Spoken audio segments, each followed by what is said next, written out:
Okey, Assalamualaikum dan salam sejahtera semua. So hari ini bersama saya Pak Tua DCM di channel Al-Fatih Solution. So hari ini kita akan membincangkan topik yang ketiga. Dan saya nak menjawab satu persoalan sebab topik yang ketiga ni ada kaitan dengan soalan yang ditanya, iaitu macam mana kita nak hack dan apakah persediaan yang perlu kita ada sebelum kita melakukan aktiviti hacking lah. Baik, di sini apa yang saya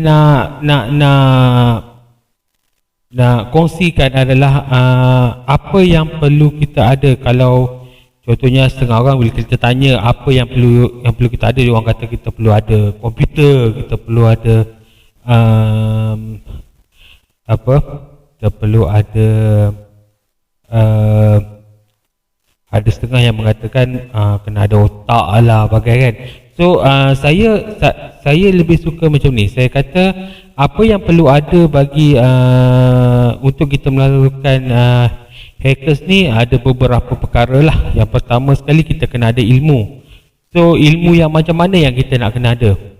Kalau bagi seorang yang pemula ataupun beginner, korang kena tahu ilmu yang berkaitan dengan mulakan dengan CompTIA A+. Sebab dalam CompTIA A+ ni kita akan didedahkan dengan pertama sekali basic komputer. Macam mana sistem komputer itu berjalan, apa itu virus, apa itu antivirus, macam mana nak buat troubleshoot jika ada berlaku sesuatu pada sistem komputer kita. Dan dalam tu juga dia ada selitkan sedikit berkenaan pasal IP address, pasal networking, pasal security plus, yang mana semua ni adalah diperlukan lah bagi seseorang pemula itu menceburkan diri di dalam dunia cyber security. So dia kena tahu berkenaan pasal sistem komputer, dia kena tahu pasal CompTIA security, dia orang kena tahu pasal network, dia orang kena tahu pasal sistem, sikit coding, database. So at least ada basic dekat situ. Sebab bila kita bercerita pasal hacking, kita melibatkan keseluruhan pengetahuan ini untuk melakukan sesuatu pencerobohan ataupun melakukan digital forensik lah. So digital forensik ni merupakan salah satu daripada cabang hacking sebenarnya. Baik, jadi first kali bagi seorang yang tidak ada apa-apa basic, dia orang boleh pergi kepada CompTIA A+ dahulu. Itu yang saya suggestkan lah. CompTIA A+, tak semestinya you kena dapatkan sijil CompTIA A+ tu, tak. Cuma dapatkan knowledge macam mana CompTIA A+ itu, berkenaan pasal sistem komputer tu macam mana. Dan bila kita dah faham berkenaan dengan CompTIA A+, you boleh pergi kepada Security Plus. Pergi kepada Security Plus, yang dekat situ dia akan ajarkan kita lebih mendalam berkenaan tentang security. Dekat situ nanti you akan jumpalah pasal berkenaan pasal digital footprint, you akan berjumpa dengan istilah shoulder surfing, you akan jumpa istilah social engineering, you akan jumpa dengan istilah dumpster, you akan jumpa dengan istilah wifi hack, you akan jumpa dengan istilah brute force. So banyak benda yang dekat situ yang you akan jumpalah istilah-istilah tu nanti. Jadi dalam Security Plus ni dia akan menceritakan basic lah berkenaan macam mana satu-satu security tu ataupun cyber security tu berfungsi. Jadi selepas you dah pandai ataupun dah mahir ataupun dah berpengetahuan dalam Security Plus, you akan bergerak kepada Network Plus. Ini untuk yang lebih global lah, Network Plus. Kalau yang lebih spesifik, mungkin you boleh pergi pada MTCNA ataupun CCNA. CCNA for Cisco, MTCNA for MikroTik. So ada banyak lagi lah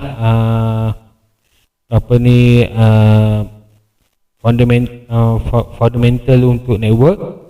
So you boleh pergi kepada situ lah. So saya boleh kepada network plus ataupun CCNA lah. CCNA ni for Cisco. Okay. And then dalam Cisco punya dalam kita dah mahir berkenaan tentang network, macam mana network ni berjalan, apa routing protokolnya, apa berkenaan dengan IP addressnya, segala jenis lah berkenaan besar network, pasal 7 layer yang ada, MAC address yang terlibat dekat mana. Sebab bila kita cerita pasal hacking, kita akan bercerita pasal juga digital footprint. Dalam digital footprint tu dia ada IP address, dia ada MAC address, dia ada destination address, dia ada source address. So benda-benda macam ni dia duduk dalam layer berapa. So macam mana kita nak hapuskan ataupun kita nak tutup layer-layer ni supaya orang tak dapat kesan kita. Sebab tu kita kena tahu berkenaan tentang network. Dan juga kita kena tahu tentang macam mana sesuatu security itu berfungsi. Jadi senanglah untuk kita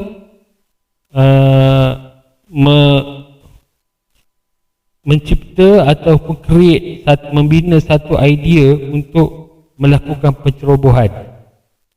Sebab ada 1001 cara untuk kita lakukan pencerobohan dan ada 1001 tools yang ada mengikut kepada kesesuaian dan pengetahuan kita. Dia bukannya mesti kalau kata nak ceroboh macam ni hanya ada satu caranya. Tak, dia ada 1001 cara nak masuk dekat situ. Okey. Kemudian you boleh, lepas you dah tahu berkenaan pasal network, sebenarnya ada setengah orang cakap in between daripada you belajar CompTIA A+ tu pergi kepada network, you dekat situ you dah belajar berkenaan pasal coding.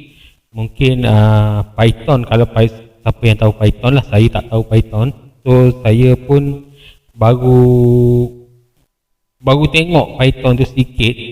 Dan sebab kita dah ada knowledge berkenaan pasal sistem ataupun pasal coding, jadi kita boleh mudah sikitlah nak faham coding tu macam mana dan pergerakan dia tu macam mana. Sebab dekat situ nanti dia akan melibatkan banyak orang panggil apa, saya pun tak ingat istilah dia, macam and, if, else. Lepas tu kita ada, dia panggil saya pun dah tak ingat dah dia punya istilah tu, sorry. So tapi macam saya ada knowledge on saya panggil benda tu sebagai PHP language. So daripada PHP saya juga ada belajar sikit berkenaan pasal C++ dan juga C language. Kemudian saya ada belajar juga berkenaan tentang MySQL database kan. And then Access, nampak basic, Access je kot. MySQL, orang sekarang dah pergi pada Oracle lah, orang dah SQL sendiri kan. Kenapa kita bukan nak belajar nak buat database? Kita hanya nak belajar konsep database tu macam mana, apa yang jadi primary key, apa yang biasa jadi primary key, apa yang database yang mungkin intermediate database, one to many, many to one, one to one. So benda-benda itu ada kaitan bila kita melakukan hacking. Okey. Kemudian daripada situlah nanti bila you dah tahu faham tu semua, you akan boleh go to kepada Linux. So Linux untuk hacking biasanya yang sekarang ni famous adalah Kali Linux lah. So saya dah mula stop untuk hacking. Saya dah kurang lah lepas keluarnya Kali Linux. Saya dah tak main dah, tapi masih lagi tengok-tengok juga, tapi tak go through betul-betul lah. Saya go through pada Backtrack 5R dahulu, Backtrack ataupun Backtrack 5R. So waktu itu saya tengok betul-betul lah macam mana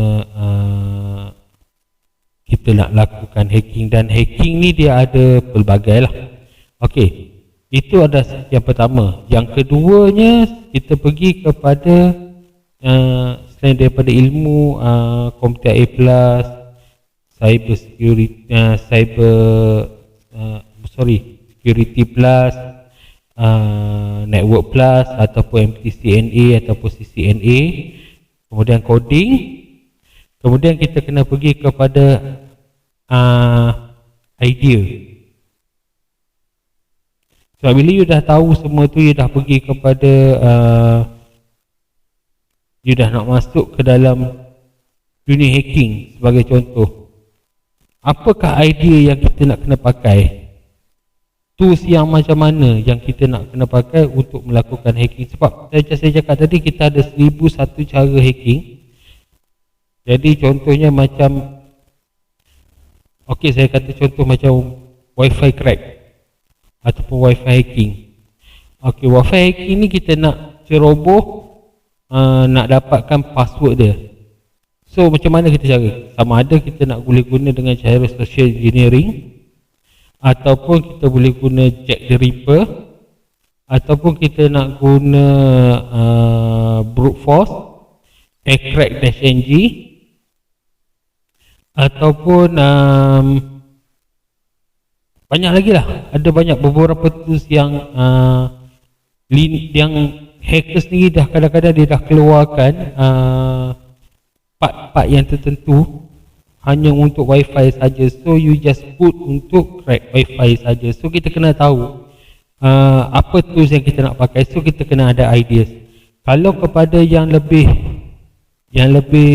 kompleks, sebagai contoh macam kita nak hack satu-satu sistem, dan kita dah tahu ni, kita tak tahu nak hack daripada luar, tapi kita boleh go through daripada dalam.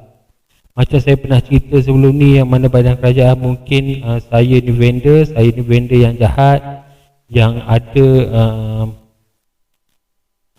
nak cuba mencari ruang supaya apabila dia tak sambung kontrak dengan saya, nanti saya boleh musnahkan dia punya database ke ataupun sistem ke. So nanti nak tak nak dia kena cari saya balik. So saya kena tanamkan sesuatu dekat situ. Dekat situ saya kena guna social engineering, and then saya mungkin boleh guna remote access terminal, and then saya boleh guna wifi, password bypass. So ini adalah idea yang dia orang nak untuk masuk pada dalam sesuatu sistem untuk di kemudian hari. Okey, itu idea lah. Yang ketiganya, dia kena tahu tujuan dia, misi dan visi dia. Sebenarnya dia nak hack ni untuk apa? Dia tak ada untuk hack saja-saja. Ataupun contoh ada setengah orang dia buat hacking, tujuan dia nak tunjuk, dia kata dia boleh hack, so dia buat deface. Padahal kalau saya sebagai hacker, saya tak akan tunjuk yang saya dah hack sistem dia, sebab saya nak benda tu sentiasa berulang-ulang. Saya boleh dapatkan benefit daripada tempat yang saya hack tu, kecuali tempat tu memang tak ada benefit apa-apa, kan? So saya tak nak dia tahu saya masuk, dan saya tak nak dia tingkatkan security bagi security bagi site tersebut. Sebab bila dia dah mula tingkatkan security, mungkin part yang saya letak tadi tu dah tak function lagi. Okey. So itu antara lah yang perlu ada bagi pemula untuk lakukan hacking. So you boleh, saya kata, cuba kemaskan dahulu, kita panggil basic kita dalam bidang IT ni. Kemaskan yang tu dahulu. Pastikan kita tahu basic kita, pengetahuan kita tentang basic IT, supaya bila kita go through to intermediate ataupun advance, kita dah tak sangkut daripada segi istilah tu lagi dah, dan kita lebih mudah memahami. Okey, so saya rasa setakat ni saja dahulu buat masa ini, sebab saya rasa dah 15-16 minit dah, saya tak nak cakap panjang. Baik, so nanti kita akan sambung lagi berkenaan tentang hacking lah. So jangan lupa share, komen, like and subscribe Patuh DCM. So hopefully mungkin lepas ni video ni akan tangguh lama sikit, sebab saya nak kena buat operation mata saya. So saya mungkin tak boleh nak buat video lah. So sementara itu saya harapkan anda semua supaya subscribe dan like video. Okay, Assalamualaikum.